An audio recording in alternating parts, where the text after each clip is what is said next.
Et tu sais qu'il y a un pro de l'écriture à France Télévisions, c'est notre papa livre, c'est Bernard Pivot. Ouais. Et il a craqué.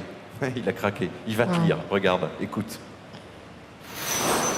Alexis, je vais lire un extrait de la longue nouvelle que tu as écrite et qui est intitulée « À la fac comme sur des roulettes ». J'ai accepté de la lire, non pas parce que tu es malade, Alexis, mais tout simplement parce que c'est un texte qui est beau, qui est fort et qui raconte précisément ton histoire douloureuse, ton histoire parfois aussi un peu cocasse, l'histoire d'un garçon qui va à la fac sur des roulettes.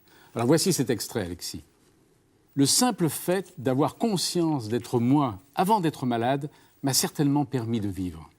J'avais en fait oublié que si pour moi je suis avant tout Alexis, au regard des autres, je suis avant tout malade. Ça ne pouvait pas avoir que des avantages d'être à la fac comme sur des roulettes. Il est vrai que des gens en parfaite santé ne sont pas beaucoup plus heureux en amour que moi. Alors, ça peut paraître facile de rejeter le problème sur la maladie. C'est peut-être que je ne suis pas doué, tout simplement. Après tout, Agnès trouve que je suis trop gentil. Il faudrait qu'en plus d'être malade et super laid, j'évite d'être gentil. Ensuite, il doit être vrai que je vise trop haut, quand bien même je serais suffisamment en manque pour vouloir de quelqu'un qui ne me plaise pas. Dieu soit loué, ma main droite est opérationnelle. Qui, d'à peu près sensé au XXIe siècle, désirerait d'une personne au physique comme le mien? Qu'on ne me dise pas que c'est à cause des médias qui ne montrent que des corps somptueux. Les médias montrent ce que les gens veulent voir, ce qui entraîne certainement un cercle vicieux, mais à la base, c'est bien la volonté humaine qui est prise en compte.